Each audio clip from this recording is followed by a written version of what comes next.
Capítulo 7 de 1 Samuel. Vinieron los de Kiriat Jearim, se llevaron el arca de Yahweh y la pusieron en casa de Abinadab, que significa mi padre es de la realeza, o mi padre es príncipe, situada en el collado, y apartaron a Eleazar, su hijo, para que guardara el arca de Yahweh. Vean qué particular el nombre nuevamente de Eleazar, como el nombre del hijo de Aarón, que fue el sumo sacerdote después de él, como haciendo alusión a eso. Vean que aquí acaba de representar que salieron de Egipto, porque el arca volvió de los filisteos que pasaron por plagas. Después de que salieron de Egipto, cuando llegaron a la tierra prometida, Eleazar era el sacerdote. Aquí acaban de poner a Eleazar, hijo de Abinadab, así como habían puesto a Eleazar, hijo de Aarón. Mi punto es la similitud con la entrada a la tierra prometida después de Egipto. Vinieron los de Kiriat Jearim, que eso es ciudad de bosques. Vinieron los de la ciudad de los bosques. Recuerden que los 144,000 en Apocalipsis son los árboles que dan fruto. Como dice Hebreos 13:15, sacrificio de alabanza, es decir, fruto de labios que confiesan su nombre. Vinieron los de la ciudad de los bosques. Se llevaron el arca de Yahweh y la pusieron en casa de Abinadab, situada en el collado, y apartaron o purificaron a Eleazar, su hijo, para que guardara el arca de Yahweh. Como siempre he dicho, Eleazar, comúnmente ese nombre se conecta con Eliyahu. Desde el día en que llegó el arca a Kiriat Jearim, pasaron muchos días, 20 años, y toda la casa de Israel suspiraba por Yahweh. Desde el día en que llegó el arca de Kiriat Jearim pasaron muchos días, 20 años. 20 años, el número 20 es la letra Kaf, el valor numérico de la letra Kaf, que representa trono, curiosamente, como el arca, que es un trono, y representa reino. La casa de Israel suspiraba por Yahweh. Dice, se lamentaba tras un comentario, se lamentaba tras Yahweh, tal vez en el sentido de se volvió hacia Yahweh con gemidos y lamentos. Aquí hay un comentario con respecto a este capítulo. Dice, comienza una nueva sección del primer libro de Shemuel. La figura de Shemuel, ausente en la historia del arca, reaparece ahora y recupera su papel protagónico como profeta, sacerdote y juez.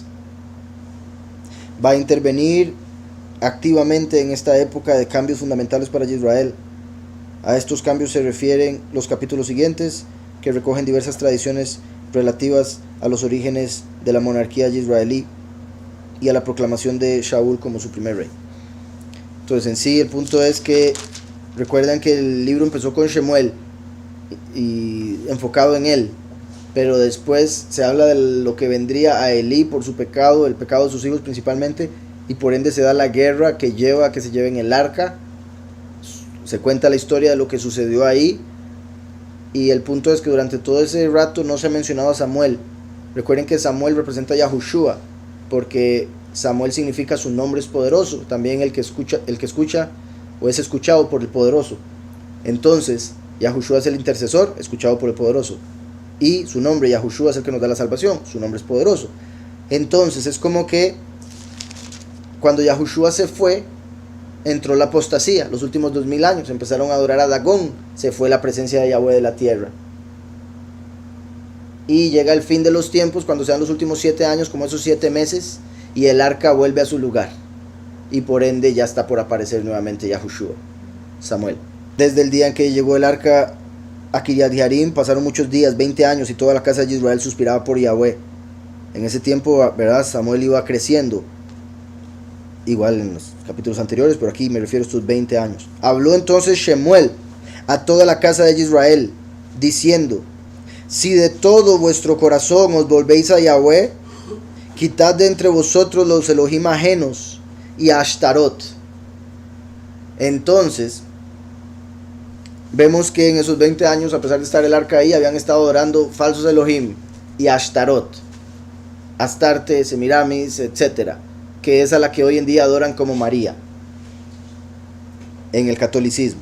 Si de todo vuestro corazón os volvéis a Yahweh, quitad de entre vosotros los Elohim ajenos y a Ashtarot, dedicad vuestro corazón a Yahweh y servidle solo a él, y él os librará de manos de los filistín. Vean que en particular, como menciona, él los librará de manos de los filistín, como mostrando que estaban bajo los filistín, a pesar de lo que había pasado con el arca y la habían devuelto, pero seguían bajo los filistín. Y se podría decir que por eso estaban adorando a Ashtarot, Acabamos de ver la conexión de los filisteos con los católicos. Y aquí estaban bajo los filistim adorando a Ashtarot y otros, como los católicos que adoran a María y los santos. Entonces los hijos de Israel quitaron a los señores y a Ashtarot. Quitaron a los Baalim. ¿Verdad? En las traducciones normalmente aparece Baales, pero Baal en español es Señor, que es lo que confirma lo que hablamos ahora de que Yahweh va a quitar de la boca de su pueblo los nombres de Baales, los nombres de señores, para que ya no lo llamen Señor, sino que lo llamen soberano. En este caso, en ese salmo, en ese verso, dice, lo llamen esposo. Y me llamarán mi esposo, ya no me llamarán mi Señor. Entonces los hijos de Israel quitaron los señores y Ashtarot y sirvieron solo a Yahweh. Vean cómo aparece Shemuel y lo que hace es quitar los nombres de señores. Cuando aparece el nombre de Mashiach, cuando aparece Yahushua, se acaban los nombres de señores y el de Ashtarot o María. Ya no adoran a los falsos Elohim. Entonces los hijos de Israel quitaron a los Baalim y Ashtarot y sirvieron solo a Yahweh. Luego dijo Shemuel: reunid a todo Israel en Mitzpah, y yo oraré por vosotros a Yahweh. Se reunieron pues en Mitzpah, sacaron agua y la derramaron delante de Yahweh. En Mitzpah había una torre, bueno, en sí, un montón de piedras que habían hecho Labán y Jacob como lugar para vigilar, como lugar de testimonio, por eso se reunieron ahí, entre otras cosas. También representa unión entre dos pueblos o dos personas, como en ese tiempo se puede representar la unión de los pocos y los muchos, los pocos como reyes, los muchos como el pueblo, la unión del primero y el último,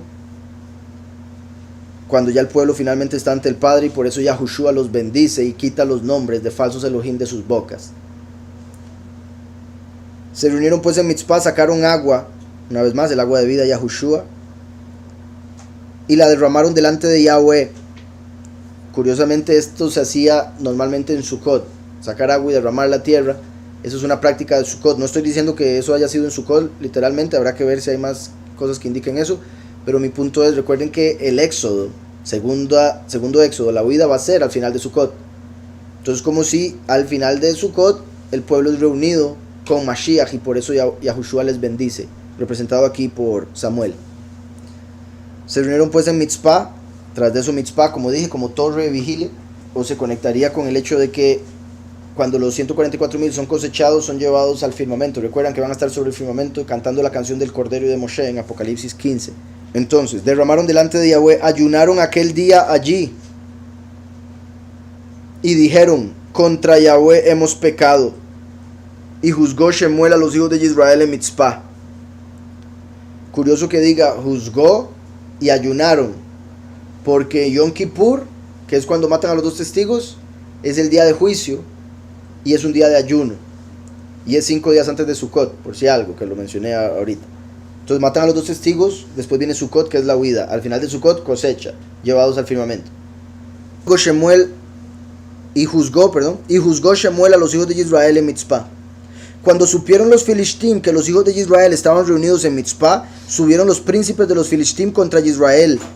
Al oír esto, los hijos de Israel tuvieron temor de los filistim. Entonces dijeron los hijos de Israel a Shemuel: no ceses de clamar por nosotros a Yahweh nuestro poderoso, para que nos guarde de manos de los filistim. Tomó Shemuel un cordero de leche y lo sacrificó entero en Olá a Yahweh. Y clamó Shemuel a Yahweh por Israel, y Yahweh lo escuchó. Vean qué poderoso, Yahweh lo escuchó. ¿A quién? A aquel a quien Yahweh escucha, Shemuel. ¿Y cuándo lo escuchó? Cuando sacrificó un cordero, porque él representa al cordero que sería sacrificado para que nosotros seamos escuchados por Yahweh y por ende librados de nuestros enemigos. Tomó Shemuel un cordero de leche, o sea que todavía se estaba amamantando, como el cordero tiene que ser de un año para abajo, el que muere en Pesaj, y lo sacrificó entero en Olá a Yahweh. Y clamó Shemuel a Yahweh por Israel, y Yahweh lo escuchó. Mientras Shemuel sacrificaba el Olá, los filistim llegaron para pelear con los hijos de Israel. Pero Yahweh tronó aquel día con gran estruendo sobre los filistim, los atemorizó y fueron vencidos delante de Israel. Los hijos de Israel salieron de Mitzpah, siguieron a los Filistim y los hirieron hasta abajo de Betcar, la casa del carnero, o sea, Aries. ¿Se acuerdan que el capítulo anterior vimos el límite del Shemesh, que era Piscis porque estaban donde Dagón, y ahora viene Aries, que es el que sigue después de Piscis, y ahí es donde sacrifican el cordero, donde lo sacrificó Shemuel?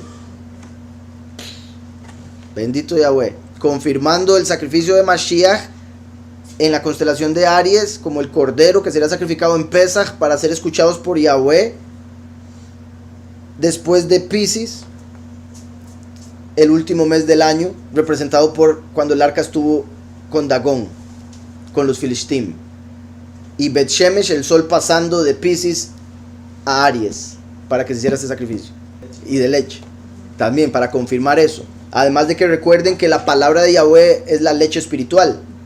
Yahushua es la palabra de Yahweh, porque dice Apocalipsis 19:13 que el nombre de él es la palabra de Yahweh. Entonces la palabra es el nombre, Yahushua. Y esa es la leche espiritual, como el cordero de leche, porque es lo primero que uno necesita cuando ha vuelto a nacer. Y después de madurar espiritualmente puede llegar a obtener el alimento sólido, las cosas más profundas de la escritura. Entonces, bendito Yahweh, qué poderoso. Mientras Shemuel sacrificaba el holocausto, los Filistim llegaron para pelear con los hijos de Israel, pero Yahweh tronó aquel día con gran estruendo sobre los Filistim, ¿verdad? Como también se puede ver, el último es capaz de hacer caer a Satanás como un rayo por la autoridad que le da Yahushua una vez que muere y resucita. Entonces Shemuel hace el sacrificio, como el sacrificio del cordero es el que le da la autoridad al último de tronar sobre sus enemigos. Porque el hecho de que Yahweh le dice a Yahushua, siéntate a mi derecha hasta que ponga a tus enemigos por estrado de tus pies. El último hace tronar, porque el último es como la voz, exacto. El trueno de Yahweh, la voz, el último. Los hijos de Israel salieron de Mitzpah, siguieron a los Filistim y los hirieron hasta abajo de Betcar, la casa de el carnero, Aries. Tomó luego Shemuel una piedra, la colocó entre Mitzpah y Sen, y le puso por nombre Eben Ezer, porque dijo, hasta aquí nos ayudó Yahweh. Hasta aquí nos ayudó Yahweh. Y vean que ese era el nombre de donde habían llevado el arca, de Ebenezer hasta Ashdod. Aquí vemos por qué se llama Ebenezer, porque Yahweh ayudó en ese momento al pueblo. ¿Y cómo los ayudó? Por el sacrificio del cordero que hizo Shemuel. Su nombre es poderoso. El nombre poderoso del cordero que fue sacrificado en Aries para ser escuchados por el Todopoderoso, que es curiosamente la roca fuerte, la gran roca, la roca que nos ayuda, confirmando que Benezer del capítulo anterior representaba a Yahushua el primero, el intercesor, exactamente. Y tenemos aquí Mitzpah y Shen. Verá, como dije, Mitzpah es el lugar para vigilar, torre de vigilia. Y Shen, la forma en que se escribe, o sea, se escribe como la letra Shin. O sea, se puede ver como si fuera la Shin, el fuego consumidor. De Mitzpah a Shen. O se puede ver como el diente que trae el cambio. Pero repito, así como de la torre o del cielo donde Yahweh está vigilando viene el fuego o la Shin. Se puede ver como diente o el mármoles que sacan de... Pues, no, el marfil. El marfil que saca de los...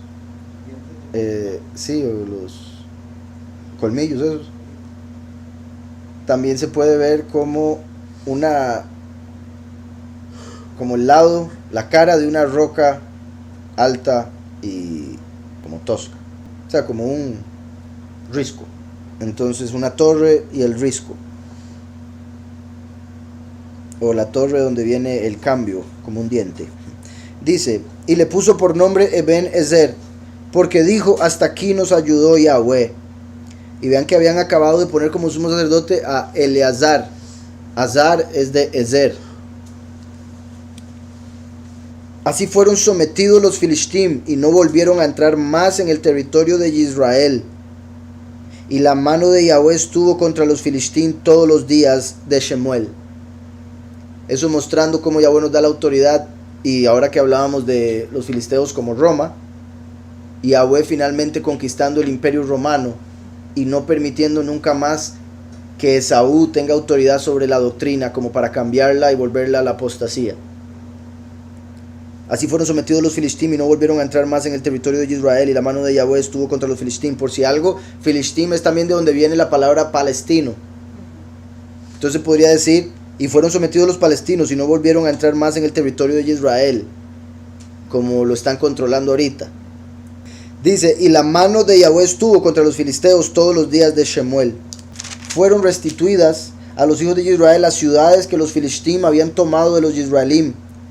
¿Verdad? Como estoy diciendo, ¿verdad? En lo que respecta a palestinos, tienen un montón de ciudades en Israel, las van a tener que soltar eventualmente y dárselas al verdadero Israel, no a los judíos de hoy en día. Los hijos de Israel, las ciudades que los filistín habían tomado a los israelíes, desde Ecrón hasta Gat, o sea, los arrancó de raíz a los de Gat con su tropa. Y Israel libró su territorio de manos de los filistín. Vean que eso de Ecrón y Gat queda perfecto después de todo lo que ha venido diciendo, puesto que representa ya la última batalla en la cual Yahweh nos va a dar el poder sobre toda la tierra y ya no nos van a poder volver a tocar los enemigos. Entonces el hecho de que aparece acá Ecrón hasta Gad se conecta con que Gad va a ser arrancado de raíz. Ecrón es arrancado de raíz, Gad es la fortuna y la tropa. Y Israel libró su territorio de manos de los filistín. También hubo paz entre Israel y el amorreo. Shemuel juzgó a Israel. Esto de que haya paz entre Israel y el amorreo me parece particular porque recuerden que el amorreo viene de amar, el emorí viene del verbo amar, que es él habló. Entonces el amorreo se ve como el que habla. En el caso de amorreo como enemigo se ve como el acusador, el que habla en contra del pueblo a Yahweh. Por eso fue el enemigo de Israel. Pero ya para este tiempo el que diga que estaba bien con el que habla es como dando a entender que ahora el que tiene la autoridad de acusar, sería el último, va a estar a favor del pueblo. Entonces va a estar en paz con los suyos. Porque el último va a tomar el lugar de Lucifer y ya no va a volver a acusar. Por eso es el sol de este mundo cambiado por el sol de justicia. Por eso el último es representado por Jacob, que significa suplantador, y por Set, que significa sustituto. Y por Israel, el que pelea contra el poderoso de este mundo, para poder sacarlo y suplantarlo, siendo su sustituto. También hubo paz entre Israel y el amorreo. Ya no va a haber acusación nunca más en contra del pueblo. Shemuel juzgó a Israel todo el tiempo que vivió. Hacía cada año un recorrido por Betel, Gilgal y Mitzpah. Betel, la casa del poderoso. Gilgal, el circuito, cuando empieza el círculo. Y Mitzpah, la torre para vigilar. Curiosamente, Yahushua, desde que ascendió a la derecha del Padre, está en la casa del poderoso, siendo la casa del poderoso el templo, viendo los circuitos del sol sobre la tierra o los circuitos del tiempo hasta el fin, desde esa torre vigilando.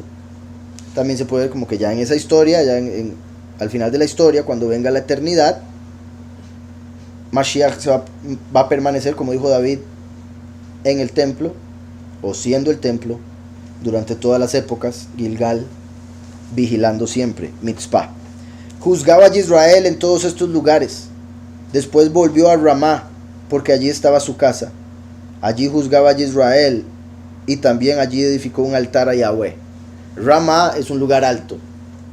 Entonces, como volvió al lugar alto, a la derecha del Padre, y permaneció ahí, como sabemos, Yahweh se va a manifestar a la tierra a través del primero y el último, el primero estando en el cielo y el último en la tierra, y así va a unir cielo y tierra. Allí juzgaba a Israel y también allí edificó un altar a Yahweh. Ramá lo traducen como colina o lugar alto, altura.